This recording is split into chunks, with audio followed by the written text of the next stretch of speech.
La crisis financiera mundial.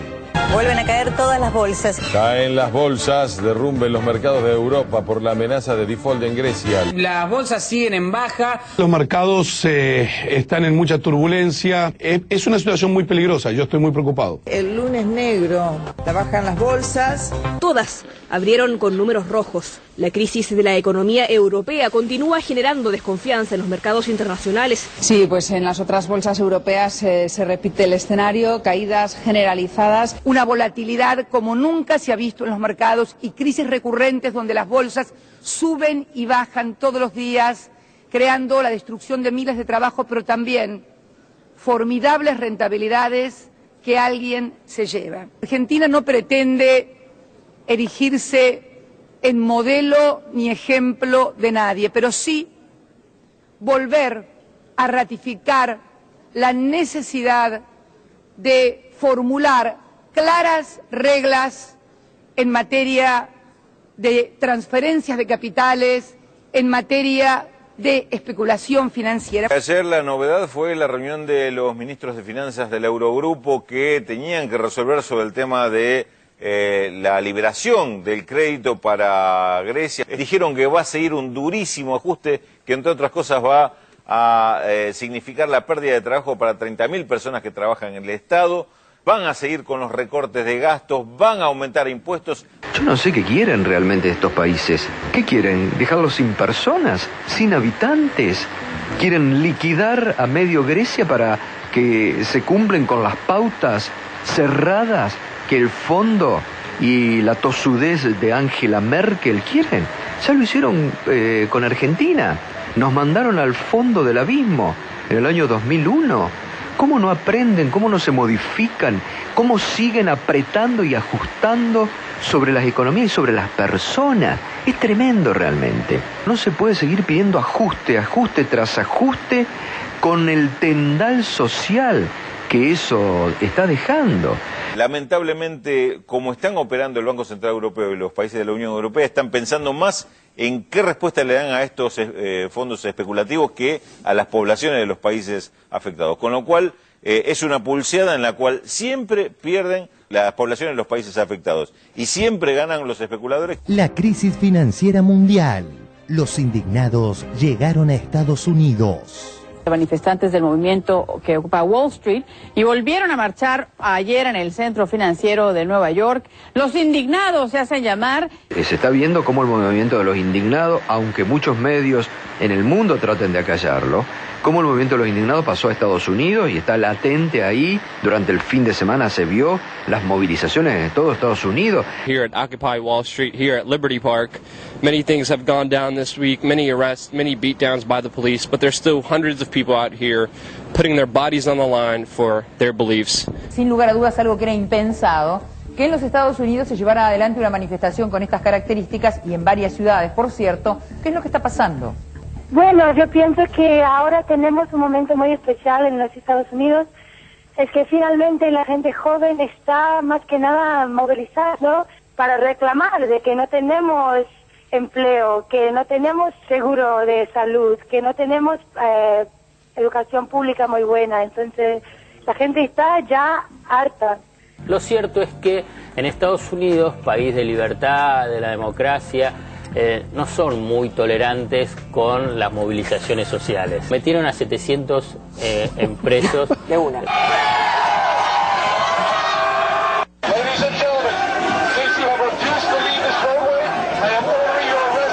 Si no quieren ser arrestados, tienen que abandonar el área que está detrás de ustedes. El capitán de la policía y el gran jefe pone a un moreno a usar el megáfono y a leer el mensaje, le pone la mano en el hombro para darle ánimo.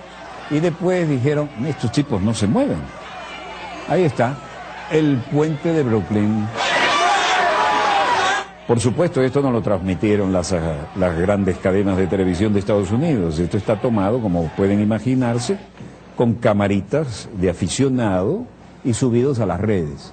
I think that it's what democracy looks like. I think I'm very hopeful people care this much to camp out and try to bring attention to a number of issues, and I'm hoping that eventually they'll have to pay more attention in the media. El apoyo de grandes estrellas de Hollywood que tuvieron, como por ejemplo Michael Moore, Susan Sarandon, ¿nos podrías contar un poco también sobre eso? Porque sorprendió acá. La gente que está criticando el sistema está llegando a la manifestación. Y eso es algo bastante nuevo aquí en los Estados Unidos. I want to see the people responsible for destroying the lives of millions of people. I want to see the people responsible for destroying the lives of millions of people. In handcuffs. In handcuffs. It's time. It's time to make them pay. To make them pay. Make the rich pay. Still not enough. Contra la corrupción, la codicia y en los recortes del presupuesto del gobierno federal. En todo caso apuntan a los banqueros, diciendo las políticas de Obama, las políticas para salir de la crisis apuntan a salvar a los banqueros y ellos lo resumen en codicia. No es que se cuestiona el funcionamiento de los bancos, es que ganan mucho. El problema es que ganan mucho. Y Alfredo Zayat, al referirse a la codicia, nos da el perfecto pie para cerrar el informe con aquella descomunal y premonitoria escena de Wall Street. The point is, ladies and gentlemen, that greed, for lack of a better word, is good. Greed is right. Greed works. Greed clarifies, cuts through, and captures the essence of the evolutionary spirit. Greed in all of its forms. Greed for life, for money, for love, knowledge, has marked the upward surge of mankind, and greed, you mark my words, will not only save Teldar Paper, but that other malfunctioning corporation called the USA. Thank you very much.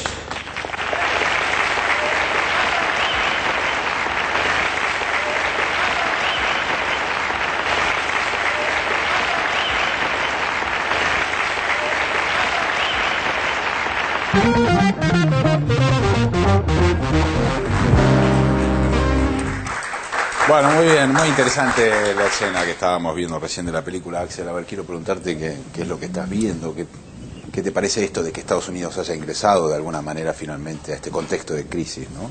Sí, la verdad es que lo que estamos viendo es el desarrollo de nuevos episodios de una crisis financiera, inicialmente que, digamos, su punto de aparición puede remitir a 2008, cuando en Estados Unidos empieza este problema hipotecario, después eso se traslada a los bancos, y yo creo que esa misma crisis de 2008 se ha venido arrastrando y demorando sus efectos y afectando a diferentes regiones del globo, en particular, y esto es lo llamativo, a los países centrales, porque los 90 fueron épocas de crisis en países periféricos, pero ahora estamos presenciando crisis en los países más poderosos del planeta. El problema de Estados Unidos, cuando la crisis estalla en 2008, es que efectivamente ellos dan una respuesta que sorprendió en su momento, porque era una respuesta multimillonaria, de, no sé, primero una ayuda de 600.000 millones de dólares, otra de 600.000 millones de dólares, o sea, una intervención del Estado fantásticamente grande, que no tiene precedentes en la historia, pero efectivamente la canalizan de una manera muy focalizada hacia el salvataje de los grandes bancos del sector financiero, a reemplazarle esos títulos basura que habían dado lugar a tanta especulación en el mercado inmobiliario, y lo que se trataba de demostrar en ese momento es que solamente era una crisis a nivel del dinero, a nivel de las finanzas, y que eso no tenía efecto sobre la producción real, sobre la gente. Pero rápidamente, por un lado está el contagio hacia otras regiones, eso se traslada a Europa, Estados Unidos estaba en una especie de stand-by, porque efectivamente hubo una expansión muy fuerte del crédito, pero las consecuencias económicas, políticas, sociales se empezaron a sentir.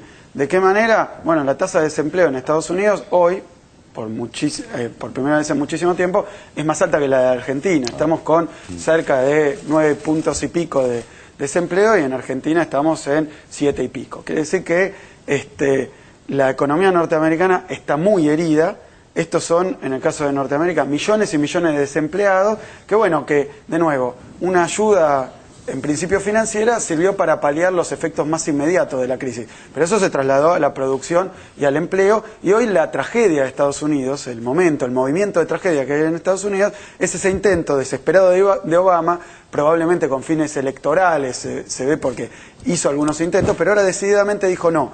Nuestra ayuda no tiene que ir a los bancos, tiene que dirigirse específicamente a la creación de empleo, de obra pública, en un discurso que en Estados Unidos estaba abolido desde la Segunda Guerra Mundial aproximadamente. Quiere decir que de toda la fase neoliberal desde los 70 eso no existía. Y Obama está diciendo, deme esto. ¿Y qué se encuentra? Obviamente, más allá de si Obama lo dice con sinceridad o es una movida electoralista, se encuentra con la resistencia del sector más recalcitrantemente conservador, que es esto del Tea Party, los republicanos, pero en época de crisis mundial siempre se ha visto mucha polarización y la aparición de movimientos reaccionarios muy fuertes. El propio fascismo estuvo asociado con la crisis mundial. Entonces, bueno, esto no sorprende cuando uno mira la historia, pero bueno, en el presente llama la atención que esto ha tomado formas escandalosas a nivel de culpar a la gente desempleada, bueno, cosa que en la Argentina estuvimos acostumbrados durante los 90. ¿Y qué es lo que pide? Más ajuste, lo cual, bueno, ahora nos trasladamos a Europa. En Europa empieza a ocurrir lo mismo con un agravante, que es que el Banco Central de Estados Unidos, la Reserva Federal, opera muy fuertemente sobre los mercados financieros, dando ayuda al gobierno, digamos, a los bancos y de Estados Unidos. Es una ayuda financiera, no obra pública, no empleo público, una ayuda exclusivamente monetaria, pero que tiene un efecto de retrasar el efecto de la crisis hasta cierto punto.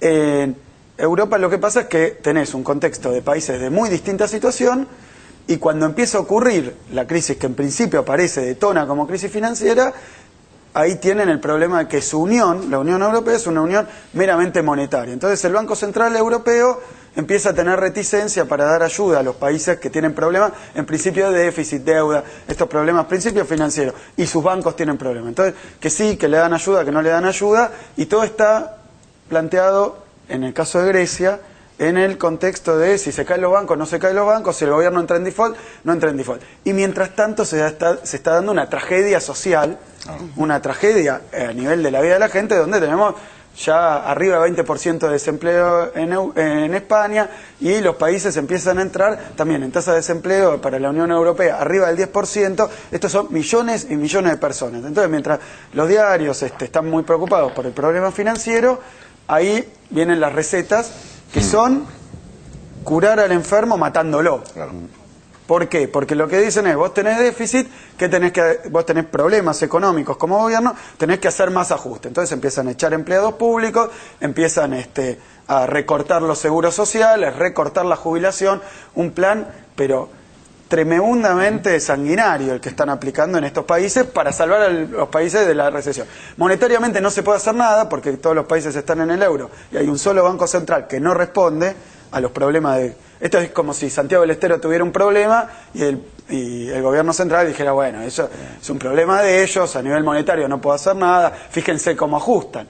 Entonces, ahí está a nivel monetario, pero mucho peor, a nivel fiscal, o sea, a nivel del gobierno, de un gobierno central, no tiene poder para dar empleo, digamos, para hacer obra pública, Europa como un todo. Entonces lo dejan a la buena de Dios a Grecia con su problema financiero, ayuda con cuentagotas, y quieren ver sangre, quieren una libra de carne, ¿no? Entonces le piden 30.000, que echen 30.000 personas, que con una economía en recesión no es echarlas del sector público solo para ajustar, no, es mandarlas abandono a la cloaca, total, sí, claro. Digamos, es abandono de personas. Entonces, ¿qué está pasando? ¿Por qué digo curar al enfermo matándolo? Porque efectivamente, si uno empieza a achicar el gasto público, estas economías que están en recesión entran en una espiral de mayor recesión. Nosotros lo vivimos, y vaya que lo vivimos, gobierno de la Alianza, y empieza el ajuste, lo mismo, el megacanje, tratando de sostener el tipo de cambio. Los europeos tienen que sostener el tipo de cambio porque está fijado el tipo de cambio, y entonces ahí le meten ajuste y le meten cada vez dosis más grandes de reducción del gasto público. ¿Qué es lo que pasa? Menos empleo, menos jubilaciones, menos consumo, y bueno, más recesión, más recesión. Entonces, ¿qué es lo que empieza a pasar? El gobierno recauda menos, entonces ajusta más, pero recauda menos, entonces más ajuste.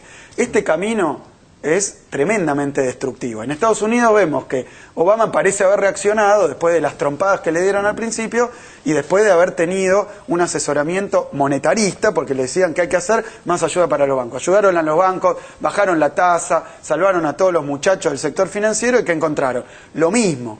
Entonces ahora dice, por primera vez empieza a decir, un poco de obra pública vamos a poner, ahora están pensando 400.000 millones de dólares, fantásticamente grande para el producto argentino, no suficiente, entiendo yo, para la economía norteamericana, pero aún así le dicen, esto no va a pasar, queremos más ajuste también en Norteamérica. Claro. Así que estamos en una situación escalofriante. Juan Manuel, en este sentido la única pregunta que tengo es que cómo estás viendo a la Argentina y a la